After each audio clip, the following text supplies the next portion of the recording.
Are you ready to jam?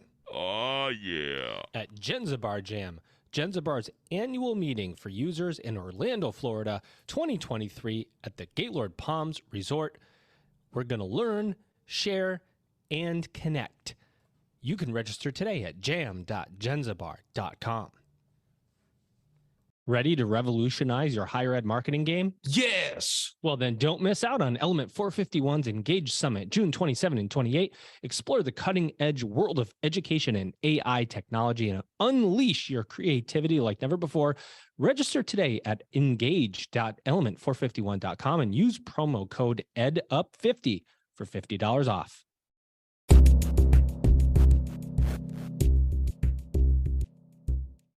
Welcome back, everybody. It's your time to EdUp on the EdUp Experience podcast, where we make education your business. Dr. Joe Salustio back here in another episode. We've done 610 of these in 3.5 years.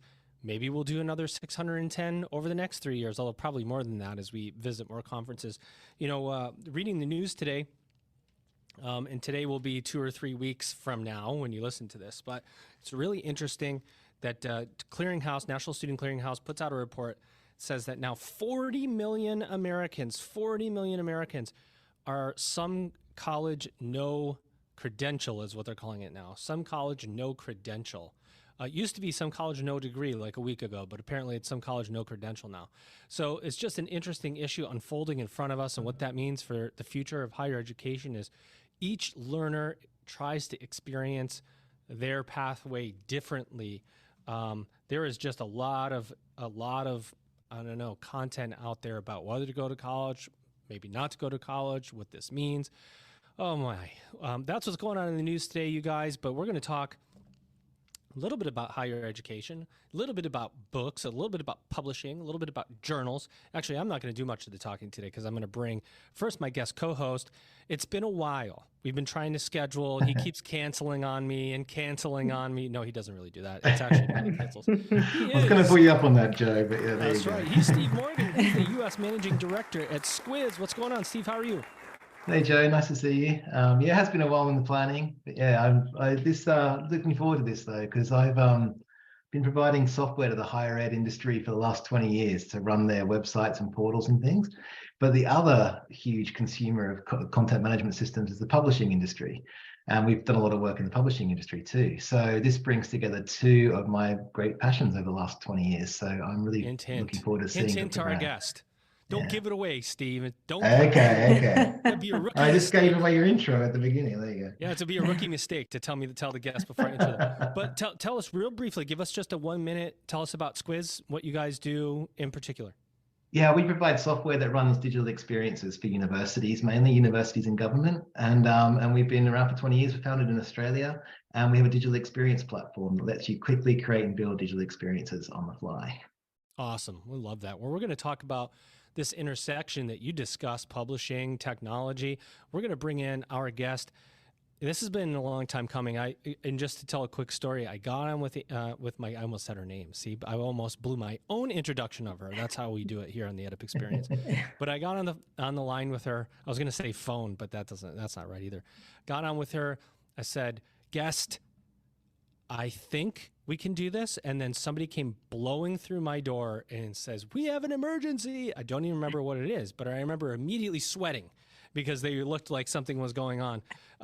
And I said, we're going to get you soon. And soon is like 4 months later now, 4 or 5 months later. Yeah. But she's still ready. She's still ready. We have no idea what we're going to talk about, but we're going to do it anyway. Here she is. She's Amy Brand. She's director of the MIT Press. Amy, finally, welcome. Finally, it's a pleasure to be here.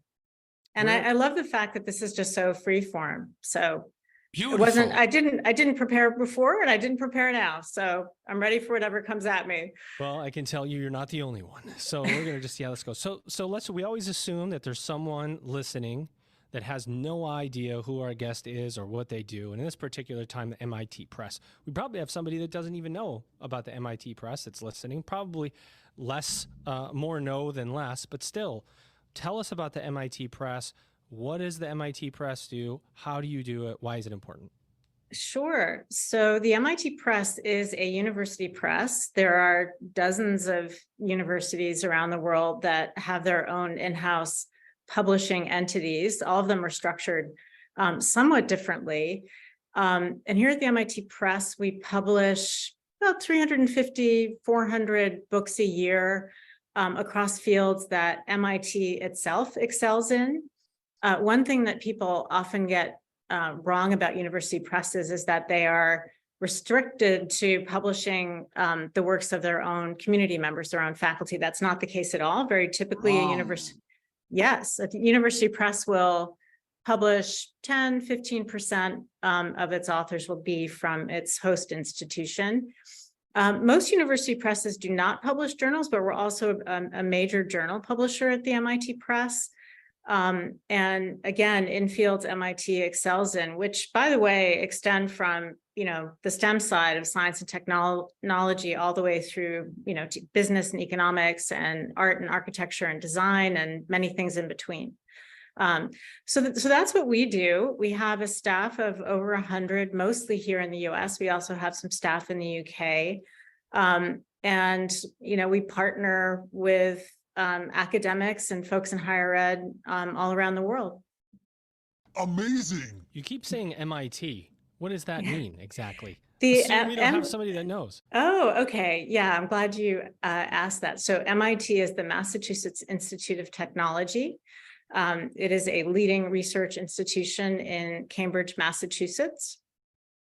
Yeah. A very powerful institution, very well known across the world, and tons of research comes out of MIT.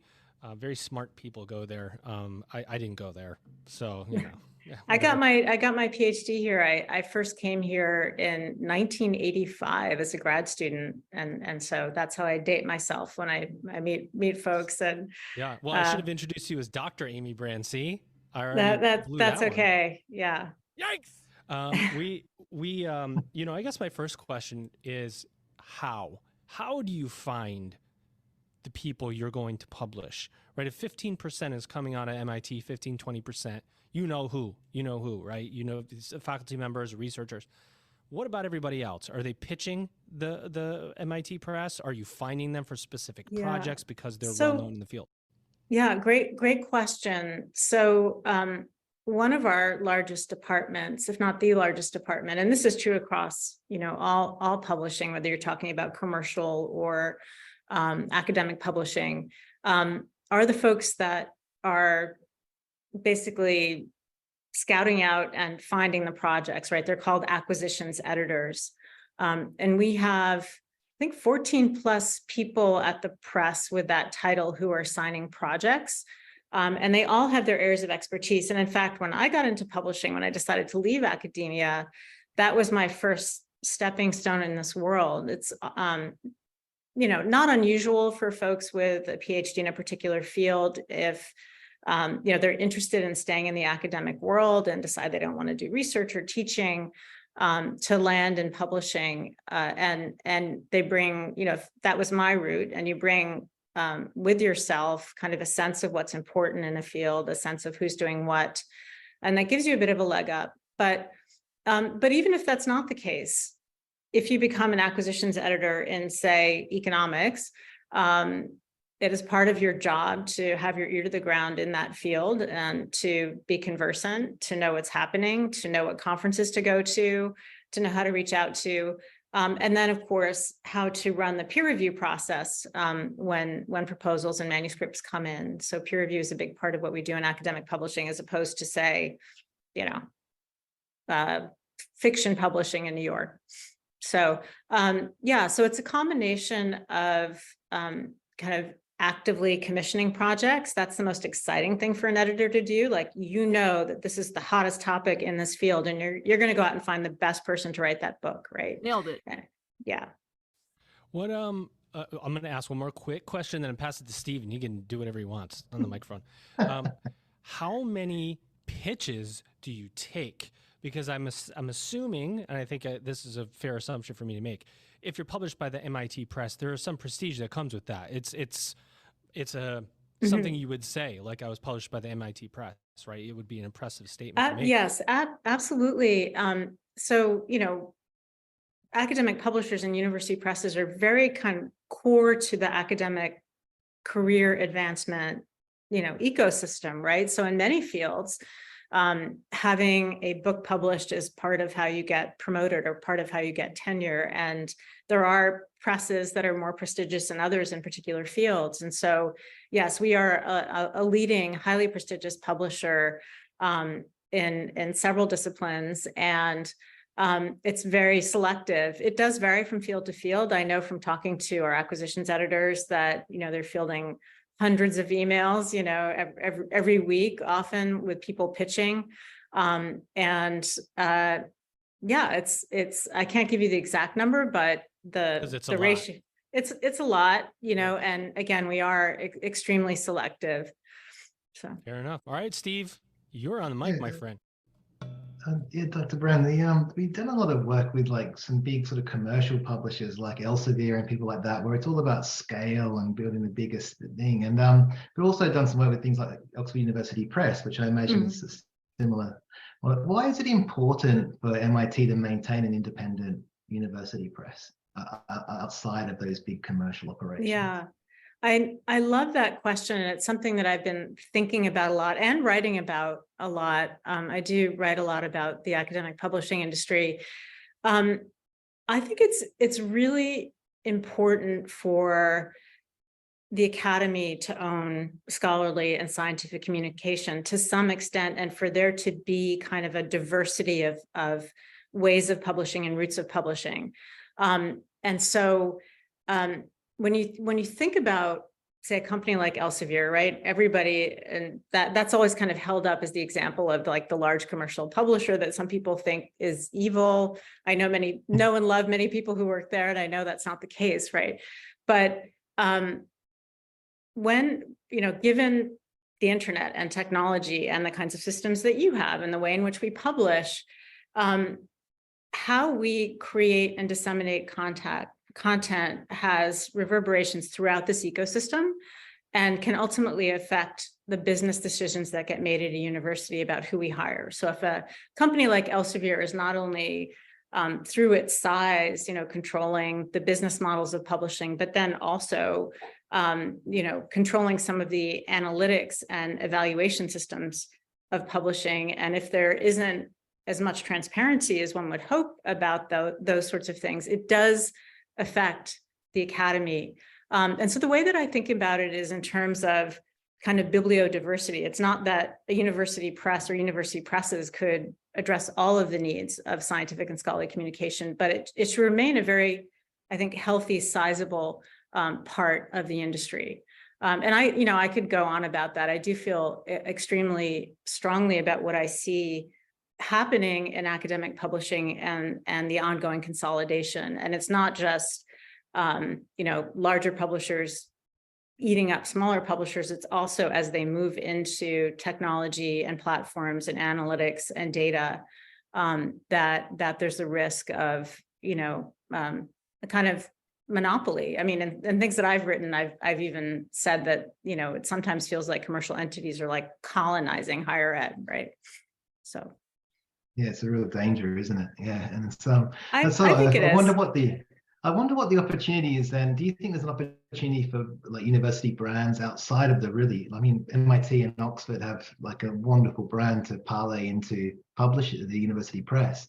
Any opportunities for smaller university presses that you see? Oh, of course. And there are many small university presses that are extremely important in the fields in which they publish. And, depending upon the relationship, the financial relationship between, or the structural relationship between the press and the university that they're a part of will, endure, we hope, for decades, to come, right?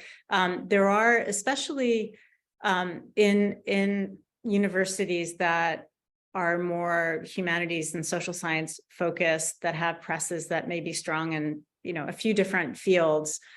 There's a recognition that these entities are key to the mission of the university. So we're all a little bit, all us university presses are just like a little bit different in how we relate to our universities and what we specialize in and what we're strong in. The MIT Press is fairly large within that group, but not nearly as large as Oxford, right? But there are tiny ones. There are presses, that I'm aware of that, have just a handful of employees and publish 20 books a year. This year we actually have a record number. I think we're publishing something like 430 books this year, which is the largest we've ever published. So how large is the infrastructure, and have you read each book yourself, Dr. Amy Brand? Oh God, no. I never aspired to do that. We distribute that work. So we have, as I said, over 100 staff and also work with a number of vendors, not only, on the platform technology side, but also in the editorial production and design side, right? So it's become, and this is good for, for your business, Steve, and all of the other platform providers. So much of what we do in academic publishing is actually outsourced to other partners. So the advantage there, of course, is that we can scale much more readily. If we have, 10 more projects in a month than we might have predicted, then we just are partnering more actively with the vendors that we work with. But we have a very sizable EDP, or editorial production and design team. We have a very sizable marketing and publicity staff. We have a very sizable sales staff. We are the only university press actually that is distributed by Penguin Random House, which is the biggest publisher in the world. So that also adds a lot to how much we can scale and how much we penetrate different markets around the world. All right. Well, that was impressive. It's time to jam. Oh, yeah. At Genzabar Jam, Genzabar's annual meeting, May 31st to June 3rd. Jam is the annual meeting for the Genzabar community. Engage with Genzabar product experts and executives. Share ideas, insights, and information with your peers. It's time to jam. Oh, yeah. You can register now at jam.genzabar.com. Don't settle for average marketing strategies. Join us at the Element 451 Engage Summit, June 27 and 28, and discover how to harness the power of AI technology in higher ed marketing.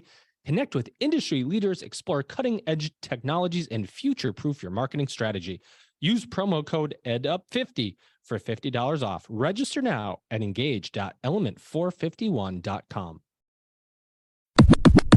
I have to ask you, Ron, before I pass it back to Steve, what is being pitched to you right now? Is it all AI coming your way? I mean, there must be some trends, right? That are, yes, you're seeing the ups and downs. And then the secondary question to that is, with something like AI, I'm assuming there's going to be more AI books and journals and so on coming out. How do you choose the right expert? Because there's so, there's like I read something yesterday that said 100, we all know ChatGPT, but there were 100 other AI products released like in the last 2 days. It's right. Is this coming? Is there a wave of publishing coming? On so many levels, it's not just works about AI and about large language models. It's how it's going to change the whole, I think the whole industry over time, not immediately. We are actually, I would venture to say, probably the most prestigious publisher in the area of computer science and AI and machine learning, right? So we have tons of stuff coming at us. We publish some of the leading textbooks, in these fields. We published like the first book on deep learning that ever came out. And there is a danger as a publisher that you end up competing against yourself, right? There are only so many popularized books on AI that one can produce. And so we tend to think about, across the genres of books that we publish in, trade, text, and reference works, and then purely scholarly works, how to, within a given period of time, publish our bet on what the best work is. And again, not end up signing 2 books or 3 books that are actually going to compete with one another. And that's very hard in AI right now. We are being pitched books on artificial intelligence all the time. So Yeah, it's not, it's more of an art than a science, and you rely extensively in the kind of publishing we do on academics, on peers who perform the peer review. Just like there's peer review in hiring at universities and promoting, or peer review in grant funding, there's very intensive peer review in academic publishing. And so we'll be looking at the feedback that we get from outside experts on what to publish. That combined with the expertise of our own staff, and we also have a MIT faculty editorial board. But yeah, go ahead. I was just going to say before I pass it back to Steve, I want you all to know that AI called me, sent me a message while we were here talking, and this is What did it say? It said, It's all part of the plan. so I don't know where that's going to leave us. Back to you, Steve. I'm just so interested. I find myself thinking so much these days about the nature of knowledge, right? Like, is there intelligence when there's not a knower, right? And how much these emergent phenomena, are gonna change the world. This is a scary time. Go ahead, Steve. Yeah, because I can understand, especially around AI and technology, a book branded MIT Press is, I buy them. I was sort of wondering on the journal side of things, because I guess it kind of scared me when I understood the journal industry and how like some private companies have monopolized a lot of that. How do you establish preeminence of a journal and take back control of that as the preeminent journal for that subject area? Yeah. The journal world is so in flux these days. We had a big win that was in the news over the last couple of days. It was the second time that the whole editorial board of a very prestigious commercial journal resigned and decided to start a new journal with the MIT Press. And those decisions are made on the basis of the quality of the service that the journal editors are experiencing, but also the cost of publishing. So what's happened in journal publishing now with the move around the world towards open access policy, and I'll explain what that is that the sort of the economics of journals being based on universities subscribing to those journals is in flux, and then moving towards systems in which the author or their university or their funder pays to actually publish, in these journals. And there's incredible variability around the cost of those charges to publish. And many academics feel like the prices to publish, these are called APCs, article processing charges, coming out of some of the large commercial publishers are too high. And I would tend to agree. So we are, that's one of the ways, in which we continue to be a major player in the journal publishing space, even as it has consolidated. But what matters in terms of the, preeminence of a journal, historically, it's been what's called the impact factor, which is the sort of a quantification of the citations of articles in a particular journal. The way in which we talk about impact is really broadening these days. Because things are being made openly available, it also matters how often they are downloaded in the world, what kind of traction they get in social media, how often the works get adopted in courses, all kinds of things. So we have a much larger vocabulary of what counts as influence or impact that we're working with. But it's a really exciting time. The other thing that's happening in journal publishing, and this came to a head during the pandemic, was a move towards what's called preprint publishing, where rather than waiting for the whole long process of peer review and publication in a journal, many scientists, especially in biomedicine, felt that it was their duty to post their research as quickly as possible. And so these preprint services that are not typically peer reviewed have grown tremendously over the last few years. They already existed, but they've really, taken hold. So. Bet you nobody knows that. Like, there are not too many people. I had no idea that takes place. Makes sense, right? There's always kind of a hustle and involved in everything somewhere at some time, but that's really interesting about the journaling. Thank you for bringing that up, Steve, because I had no idea. Yep. Keep going, Yes, my man. the other play was in writing the journals themselves, right? The actual software tools for writing them and citing stuff. There was around the actual tools that are being used to create them. There was another area I saw, Mandalay and things like that, of like tension maybe between the journal writers and the publishers. Is that? Yeah, I'm not exactly sure you're asking. I mean, yeah, so there were interesting dynamics between journalism and the popular media and its understanding, especially early on, of what was happening with, for example, questions like, where did the coronavirus come from? How did that a couple of months into the pandemic, as unpeer-reviewed content was getting out into the world, through preprint servers, there was some blowback against them and a need to start layering kind of peer review onto these papers and preprint servers. And that's one of the things that the press did that we're really proud of. We created the largest kind of peer review service for preprints on coronavirus, and now we've spread that out to all of infectious disease. Nice.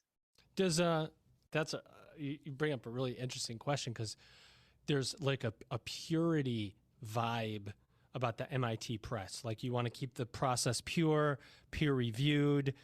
At the same time, you're printing and publishing information about technology, which is all based on speed and ease, Yes. right? And the entire publishing industry itself, which is writing, is what AI seems to be solving for, right? So isn't there a heck of a question in there? Yeah, and the original last works and all that. Yeah, and that last topic about machine generated text is so new, and so there are many things happening. The U.S. Copyright Office has already issued policy saying that an AI cannot be an author, right? And there's several reasons for that. That's a fact. And it is, no doubt there are papers authored by AIs or co-authored by AIs that already published out in the world, but there are several reasons for that, right? So what large language models do is kind of build off of already created content. In some cases, that content may in and of itself be copyrighted, so it's not clear that something that's issued by an AI is actually copyrightable for that reason. That is a very superficial explanation of the issues. But so you have, and then you have, on the other hand, you have publishers working together to some extent. The policy that we're seeing now is that, most publishers will say, we do not accept AI authored works, but we understand that authors might use AI in the course of creating their new works. And if that's the case, there should be complete transparency around that. And it's probably, the same thing that teachers and universities are wrestling with. I would hope that we get to a point where there's a positive attitude towards these powerful tools and how they can aid, in the production of knowledge and in learning. Just like it took people, this is not as transformative, but you remember when Wikipedia, became a thing, and all of a sudden it was something that students and everyone else was relying on all the time. So, love that. Steve, do you have any final questions or line of questions for our guest here before we give her the final two to close out the episode? Well, I guess, yeah. What are you most looking forward to releasing this year when publishing? Oh, that's exclusive here on the EdUp Experience. Give us all the ones that are coming. Yeah. God, there's so many exciting things that we're publishing. That's not a fair question. I don't like having I don't like having favorites. We've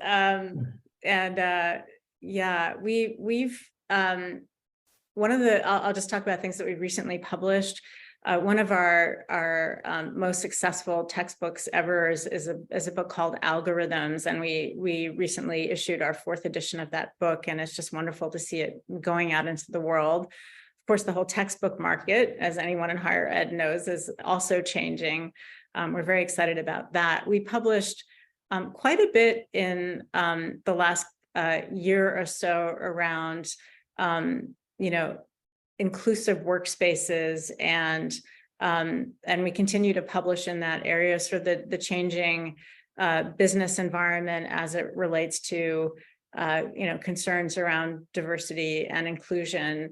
And now actually we have a couple of our new books are just around the whole concept of design, like anything that you're designing, what does it mean to design as inclusively as possible? So I'm excited about a number of books in that area that we're publishing.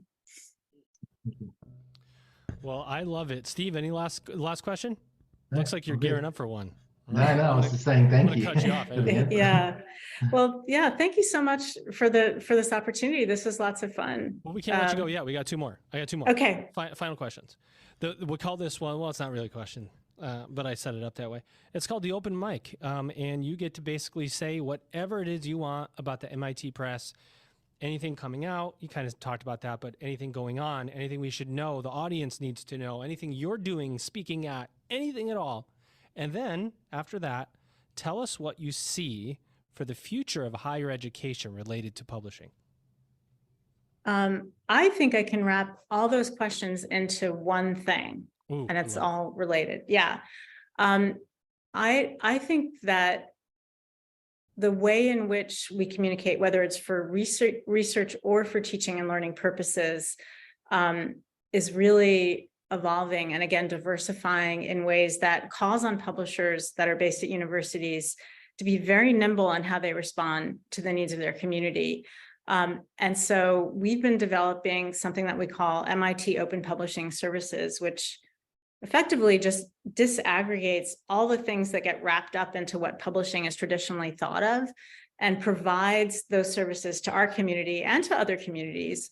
And so, for example, this year we had launched in partnership with our new College of Computing at MIT, something called the Case Studies in Ethics and Social Responsibility in Computing. And it's just a very nimble platform for people who are teaching about ethics and AI, for example, to publish, design, also have peer-reviewed a case study on a particular topic in that field. And we've seen them adopted all around the world. And I think this model of publishing services, sort of modular publishing services, is going to grow. And I think that is, says a lot about, why universities need to have in-house publishing expertise to support researchers and to support learning. And where I see a lot of university presses growing, we're by no means we're not the only university press that's thinking in terms of publishing services. We probably are the most advanced when it comes to our digital platform. We had launched a nonprofit open source publishing software company a few years ago called Knowledge Futures. And we have the advantage of being able to use the platform that we were involved in putting out into the world. And so, I think of what I do, I think of what universities need in terms of being, responsive in real time to how knowledge needs to be disseminated, both for, scholarship, but also for teaching and learning. True. Love this. I love this conversation. Steve, this is your first time being on an EdUp Experience episode. So I'm going to ask you the last question before I outro both of you. On a scale of 0% to 100%, how much did you enjoy this episode? Well, because it combined two of my great passions over the last 20 years, and I got to meet Dr. Brand, I gave it 100. 100%. See how I set that up? I just wanted to get that one in. Use it. And back at you, both of you. This was lots of fun. Well, there you have it, ladies and gentlemen. I'm going to just outro my guest co-host. It's his first time on an EdUp Experience episode, but not the last, from what I understand. He is Stephen Morgan. He's the U.S. Managing Director at Squiz. And I know he had a good time because he's got a big old smile on his face. And of course, your guest today is the one and only Dr. Amy Brand, Director of the MIT Press. Amy, did you have a good time on the podcast today? I had so much fun. Thank you very much. With that, ladies and gentlemen, you've just EdUp'd. Are you ready to jam? Oh, yeah. At Genzabar Jam 2023 in Orlando, Florida, May 31st through June 3rd for 4 days of breakout sessions, peer-led discussions, countless hours networking with your peers and the Genzabar team, social events, meals, everything. Come down, learn from each other, network. It's time to get together, and you can do that at Genzabar Jam. Register now at jam.genzabar.com. Oh, yeah. Experience Element 451's Engage Summit Conference this June and get ready to unleash the power of AI in higher ed marketing. Deep dive into how this emerging tech will revolutionize the education landscape, from personalized student engagement to turbocharging your marketing efforts with AI. These sessions are guaranteed to help you smash your enrollment goals. Connect with like-minded professionals, explore cutting-edge ed tech products and services, and leave with the knowledge to supercharge your institution's growth.